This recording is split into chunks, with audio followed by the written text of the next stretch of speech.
Article number 60, Yield on Cost versus Cash on Cash and IRR. You're likely familiar with the challenge of evaluating investment opportunities. With sponsors presenting different metrics to showcase their deals, it's crucial to understand which numbers truly matter for your investment decisions. Recently, yield on cost (YOC) has gained popularity, with some sponsors even suggesting it should be the primary metric for evaluating deals. But is this the right approach for limited partners seeking reliable passive income? I don't believe it is. I still like cash on cash (COC) and internal rate of return (IRR). 1. Understanding yield on cost. YOC is defined as net operating cost at stabilization. Total project costs 100. YOC appears to offer a straightforward way to evaluate development and value-add opportunities. It shows how your stabilized income relates to your total investment, including both purchase price and improvement costs. This can be particularly valuable when evaluating whether proposed improvements will genuinely enhance returns.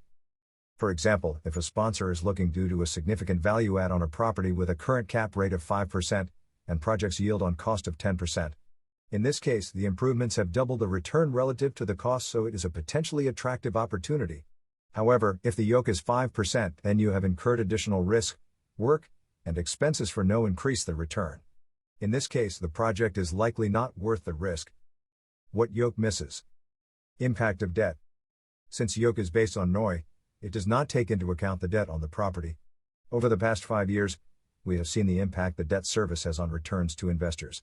By removing the debt service from the projected return, YOC removes visibility into how the proposed deal structure impacts the investor returns. A deal can have a YOC well over 10%, but the actual returns to the investors could be less than half of that. Time value of money. When focusing on cash flow, timing matters. YOC focuses on a single point in time, the return when the property is first stabilized. That could be on purchase, in 3 years, in 5 years, or even longer. The time required to stabilize the property is not factored into the return. Appreciation potential. YOC does not take into account any appreciation in the property. While the cost of capital improvements is included, there is no insight into whether or not that investment has increased the overall value of the property over the long term. Better metrics for cash flow investors. As a cash flow-focused investor, YOC doesn't provide the information I care most about: how much money do I get back and when do I get it. Instead, I recommend cash on cash (COC) return. COC is the expected return each year of the project, taking into account all of the expenses except taxes, which are investor-specific. By taking into account the projected cost of all debt, the results are much better aligned with investor payments and provide insight into how they are expected to change year over year. Internal rate of return, IRR. While a more complicated calculation, IRR provides a comprehensive view of the investor's return.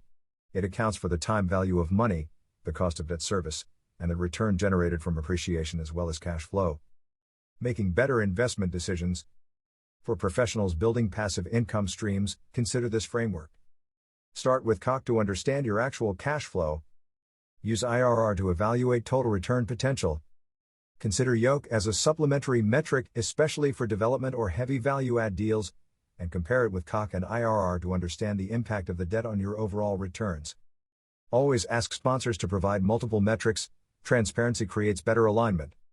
Remember, the goal isn't just to find deals with attractive numbers, but to build a reliable passive income stream that supports your journey to financial freedom. Understanding these metrics helps you make informed decisions aligned with your long-term goals and identify when a project is not a good fit. For additional reading, https://www.mbcraid.com/blog/understanding common metrics defining returns COC MOC and your/.